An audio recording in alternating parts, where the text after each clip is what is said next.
Salam yoldaşlar, bugünkü mövzu bu üst başlıq menyusu. Deməli, bu üst başlıq menyusu hər səhifələrdə oxşardır. Sadəcə olaraq bəziləri ola və ya bəziləri olmaya bilər.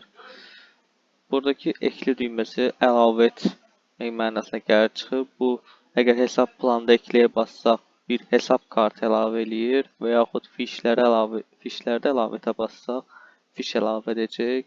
Və yaxud biz burada faturalar, stoklarda hansınasa əgər üstə gəlib basırıqsa ekliyə. Bu, həmin türdən bizə əlavə edir. Misal üçün, başlayaq elə hesab planında. Bastıq burada, hesab kartı bölməsi açılır. Buradan artıq girib əlavə edə bilirik. Bu, düzənlə bölməsidir. Bu düzənlə bölməsi isə həmin o mövcud olan bir sətri düzəltməyimizə imkan yaradır. Düzəltliyə basırıq. Və burada həmin o hesab kartını buradan seçib düzənləyə bilir. Bu eyni ilə faturalarda da düzənləyə bassaq, faturanı düzənləyəcək. Stoklarda da düzənləyirsək, düzəldə biləcək. Fişlərdə də girsək, düzənlə etmək istəsək, basırıq burada düzənləyə, həmin o fişin içində olan düzəlməyi edə bilirik.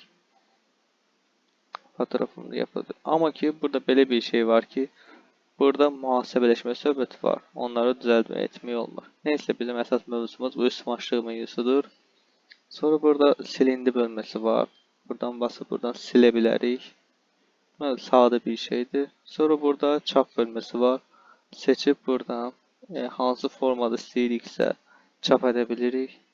Burada yenilə bölməsi var. Misal üçün, üstə gələ basılmış və 701 xərc hesabı yaratmışam. Amma ki, axtarıram burada görsənmir. Görsənmirsə, mən buradan yeniliyə basıram və həmin o hesab kodum gəlir burada düşür. Eyni ilə digər səhifələrdə də elə. Sonra burada isə burada hesab planı video kamera kimi bir işarə var.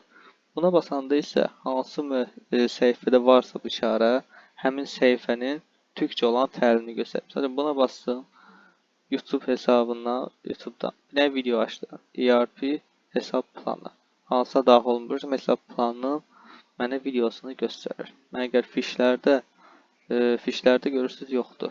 Amma faturalara görək faturalarda var, faturalarda var.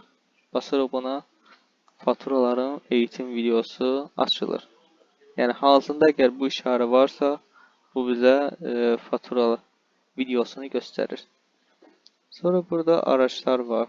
Araçlardan kolon tasarımını qayd edə bilirik.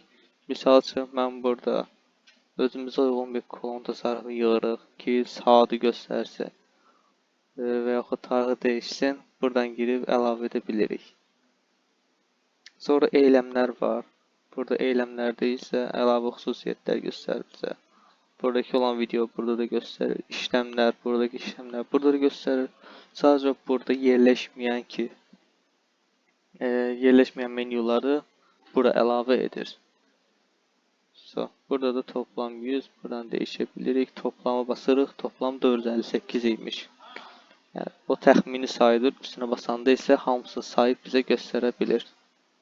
Bir də burada üst başlıq menyusu var. Burada indi bəzi yetkilər olaraq dəyişə bilir. Bizə əsas lazım olan burada, əgər mühasibə tərəfidirsə, bir mühasibə hızlı fiş falan. Yəni, buradakı olan menyuları eynən burada da göstərir. Daha tez çatmaq əldə etməyimiz üçün. Bir də stok bölməsi var.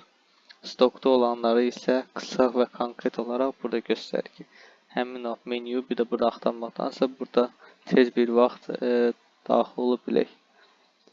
Bir də burada ulduz bölmələri var. Misal üçün, fişlər bölməsi ulduz qoyanda favori listənizi eklənir. Favori listənizi ekləyəndə isə girib buradan menyudan axtarış edəndə qarşısında favorilər bölməsi var. Basanda burada favorilər göstərir ki, misal üçün, bayaq fişləri ulduz qoymuşdum, fişləri burada göstərir. Misal, favorilər çox ola bilər, buradan da axtarış edib tapa bilirik.